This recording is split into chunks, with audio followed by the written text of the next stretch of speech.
Assalamualaikum warahmatullahi wabarakatuh. Baiklah, pada video kali ini saya akan mempresentasikan materi perpajakan tentang perhitungan PPh pasal 21. Sebelumnya, perkenalkan nama saya Wiwit Nazifa Putri dengan NIM C1C020112 dari R10 Akuntansi. Adapun pokok pembahasannya yaitu perhitungan PPh pasal 21 karyawati, perhitungan PPh pasal 21 pindah tugas, perhitungan PPh pasal 21 upah. Yang pertama, perhitungan PPh pasal 21 karyawati.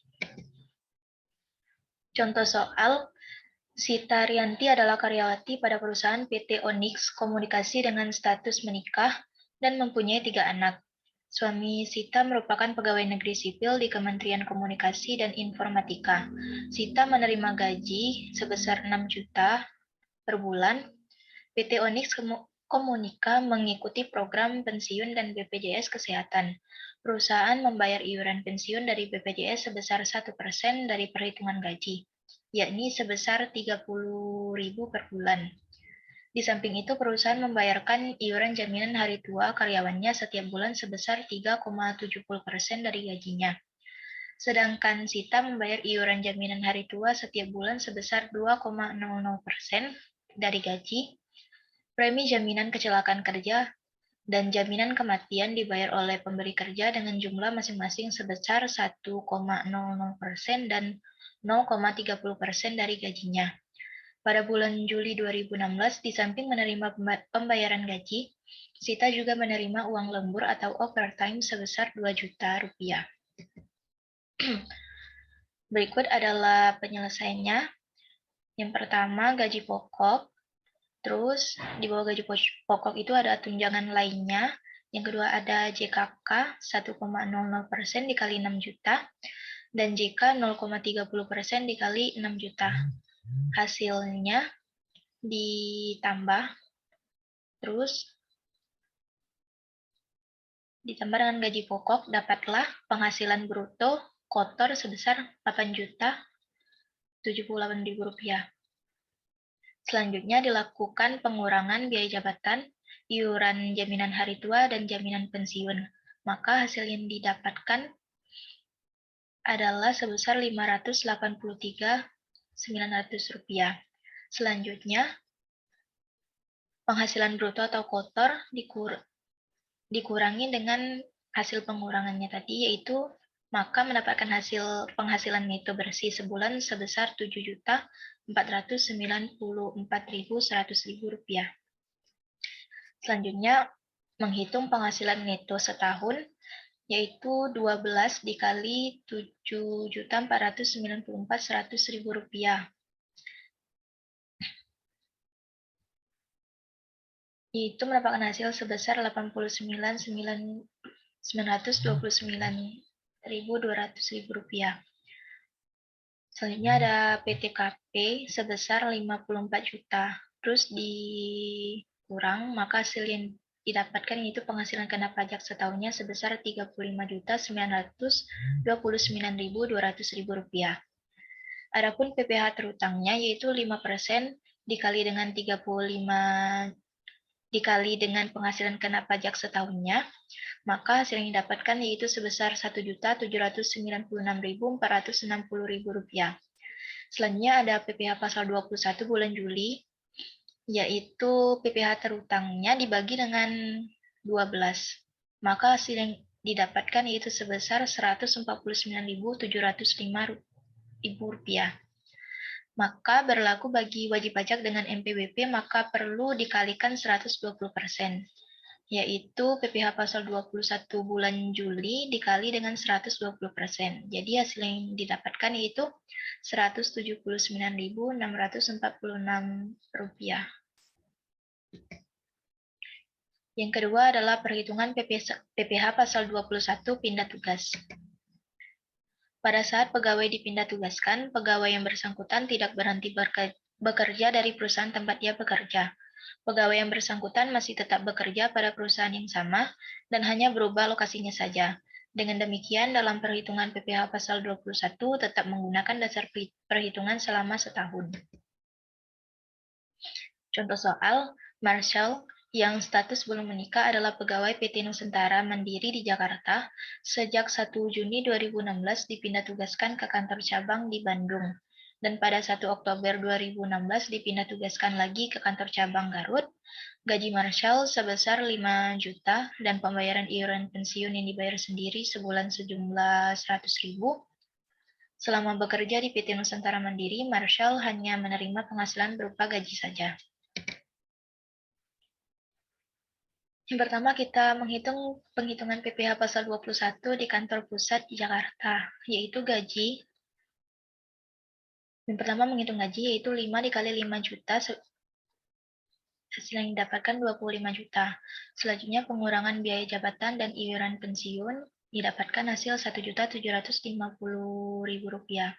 Selanjutnya, gaji dikurang dengan pengurangan biaya dan iuran tersebut, maka mendapatkan penghasilan neto 5 bulan adalah sebesar Rp23.250.000. Selanjutnya, penghasilan neto setahun, yaitu 12 dibagi dengan 5 dikali dengan penghasilan neto 5 bulan. Maka hasil yang didapatkan yaitu Rp55.800.000. Selanjutnya, menghitung PTKP untuk wajib pajak sendiri, PTKP-nya itu sebesar 54 juta. Terus penghasilan kena pajaknya sebesar Rp1.800.000. Dan untuk PPh pasal 21 terutang setahunnya, itu menghitungnya dengan 5% dikali dengan penghasilan kena pajaknya. Maka hasil yang didapatkan yaitu 90.000. Selanjutnya, PPh pasal 21 terutang pada masa Januari sampai dengan Mei 2016, yaitu dengan cara 5 dibagi 12 dikali dengan PPh pasal 21 terutang setahunnya, yaitu 90.000. Maka hasil yang didapatkan yaitu Rp37.500.000. Rp37.500.000. PPh pasal 21 yang sudah dipotong pada masa Januari sampai dengan Mei 2009 adalah 5 dikali dengan 7.500, maka hasil yang didapatkan Rp37.500. Catatan, PPh pasal 21 yang telah dipotong pada bulan Januari sampai dengan Mei untuk setiap bulannya adalah sebesar 7.500. Soalnya ada pengisian bukti pemotongan PPh pasal 21 di kantor pusat Jakarta. Hampir sama dengan penghitungan PPh pasal 21 di kantor pusat Jakarta, yaitu gaji 5 dikali 5 juta, maka hasil yang didapatkan sebesar 25 juta. Selanjutnya dilakukan pengurangan biaya jabatan dan iuran pensiun, terus hasil yang didapatkan Rp1.750.000. Maka gaji dikurang dengan biaya dan iuran, didapatlah penghasilan neto 5 bulan sebesar Rp23.250.000. Penghasilan selanjutnya menghitung penghasilan neto setahun, yaitu 12 dibagi dengan 5 dikali Rp23.250.000. Jadi penghasilan neto setahunnya yaitu sebesar Rp55.800.000. Selanjutnya menghitung PTKP untuk wajib pajak sendiri, PTKP-nya sebesar 54 juta. Setelah itu, untuk mengetahui PPh pasal 21, untuk mengetahui penghasilan kena pajaknya, kita harus mengurangi penghasilan neto setahun dengan PTKP untuk wajib pajak sendiri, yaitu hasil yang didapatkan sebesar Rp1.800.000.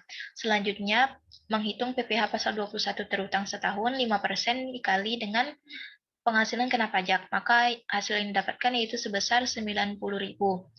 PPh pasal 21 terutang masa Januari sampai dengan Mei 2016 adalah sebesar Rp37.500 didapatkan dari 5 dibagi 12 dikali 90.000.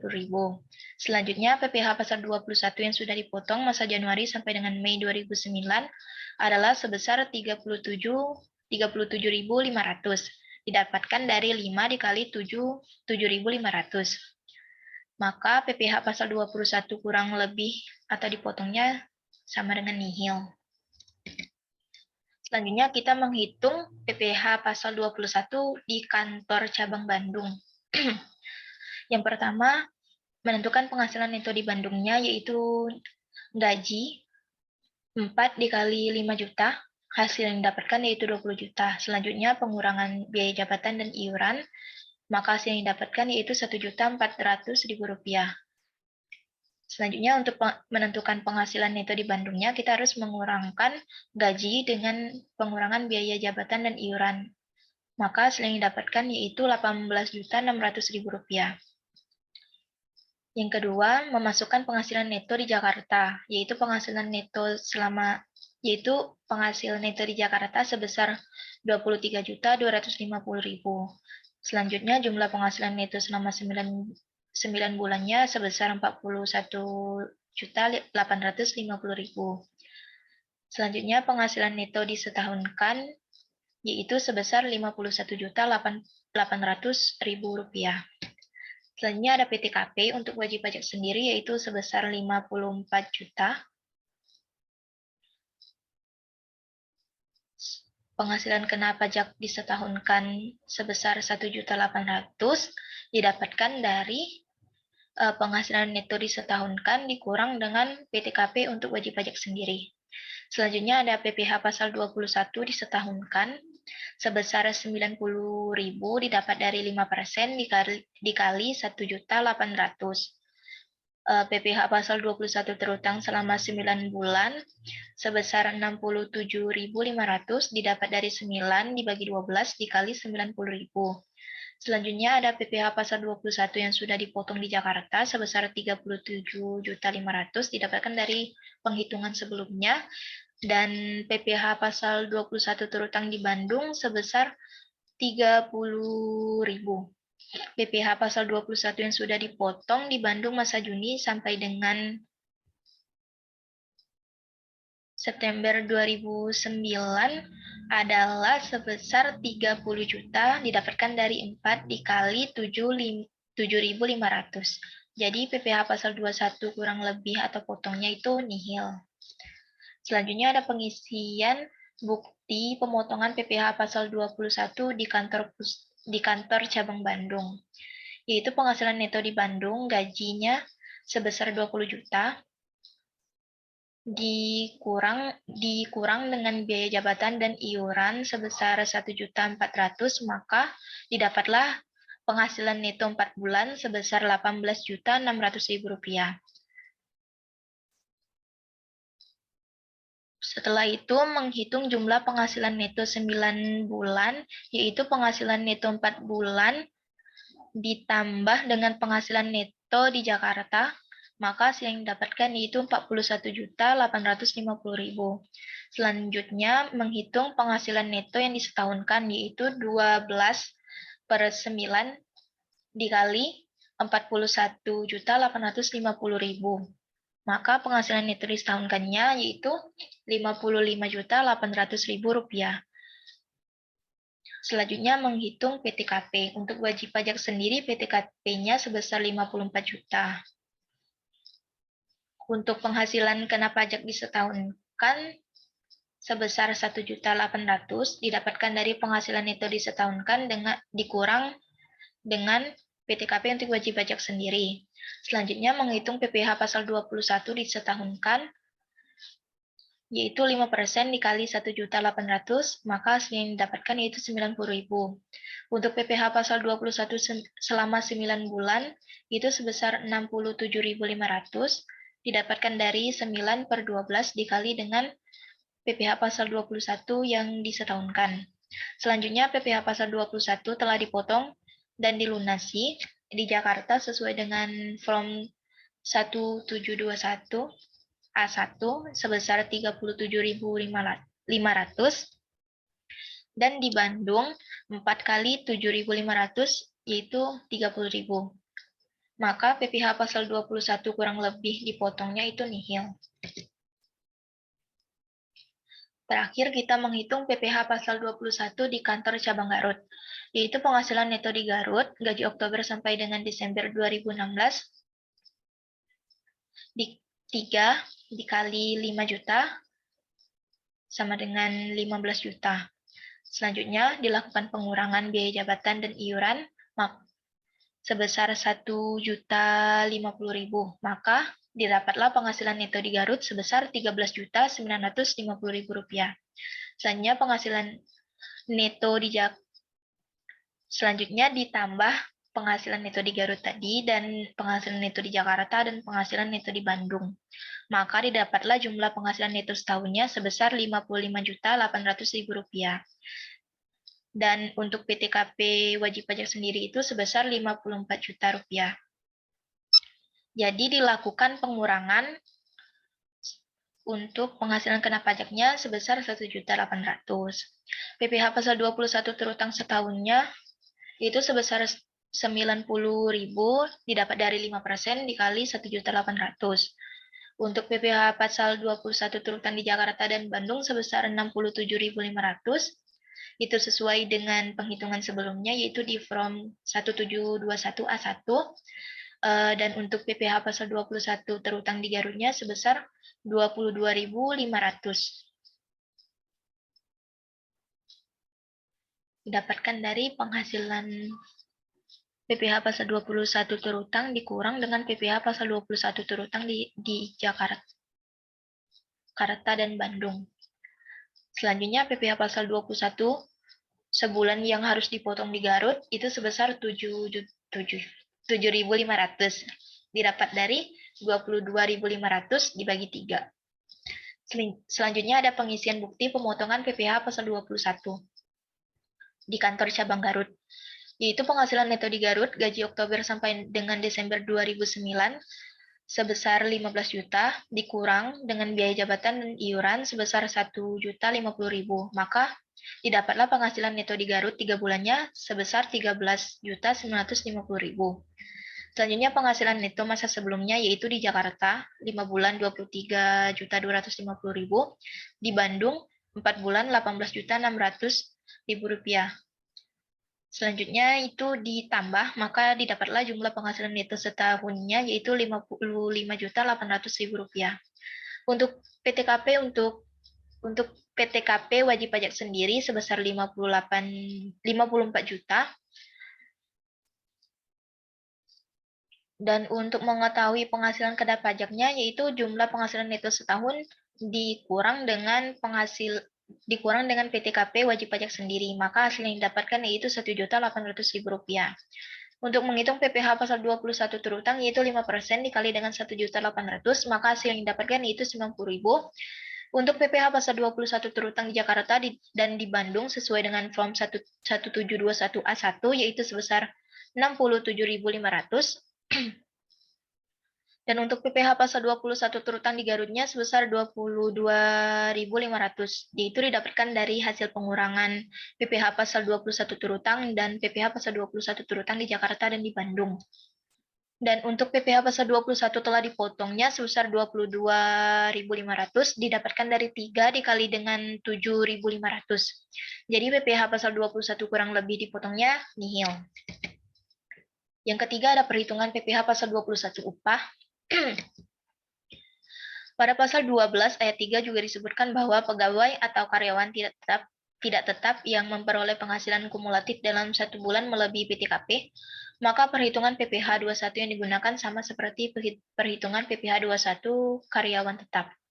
Adapun jenis-jenis upah yang diperoleh oleh karyawan tidak tetap yaitu upah harian, yaitu upah yang diperoleh karyawan secara harian, upah mingguan yaitu upah yang memperoleh karyawan secara mingguan, upah satuan yaitu upah yang diperoleh karyawan berdasarkan jumlah unit pekerjaan yang dihasilkan, dan upah borongan yaitu upah yang diperoleh karyawan berdasarkan penyelesaian suatu jenis pekerjaan tertentu.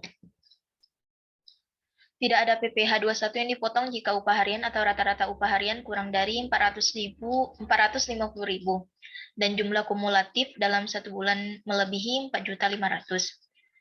PPh pasal 21 harus dipotong sebesar upah harian atau rata-rata upah harian dikurangi 450.000, lalu dikalikan 5% jika upah harian atau rata-rata upah harian sudah melebihi 450.000, tetapi jumlah kumulatif dalam 1 bulan kalender belum melebihi 4.500.000. PPh 21 harus dipotong sebesar upah harian atau rata-rata upah dikurangi PTKP sehari lalu dikali 5% jika jumlah kumulatif Dalam 1 bulan kalender sudah melebihi 4.500.000, tetapi kurang dari 10.200.000. Berlaku tarif pada Undang-Undang Pajak Penghasilan Pasal 17 Ayat 1 huruf A, jika jumlah kumulatif dalam 1 bulan kalender sudah lebih dari 10.200.000. Contoh soal untuk upah satuan. Rizal belum menikah adalah seorang karyawan yang bekerja sebagai perakit TV pada satuan perusahaan elektronik. Upah yang dibayar berdasarkan atas jumlah unit atau satu yang diselesaikan yaitu 125.000 per buah TV dan dibayar tiap minggu. Dalam waktu 1 minggu atau 6 hari kerja dihasilkan sebanyak 24 buah TV dengan upah 3 juta. Penyelesaiannya, penghitungan PPh pasal 21-nya yaitu upah seharinya 3 juta dibagi dengan 6, dapatlah hasil 500.000. Upah di atas 450.000 sehari, yaitu 500.000 tadi upah sehari dikurang dengan 450.000, maka didapatkan hasil 50.000. Selanjutnya upah seminggu terutangnya 6 dikali dengan upah di atas 450.000 sehari, yaitu 50.000. Maka hasil yang didapatkan yaitu 300.000. 6 itu karena dalam seminggu ada 6 hari. 6 itu karena dalam waktu 1 minggu itu ada 6 hari kerja. Jadi PPh pasal 21-nya itu 5% dikali 300.000. Maka hasil yang didapatkan yaitu 15 juta per minggu. Sekian video presentasi dari saya. Apabila ada kesalahan kata, mohon dimaafkan. Saya akhiri. Wassalamualaikum warahmatullahi wabarakatuh.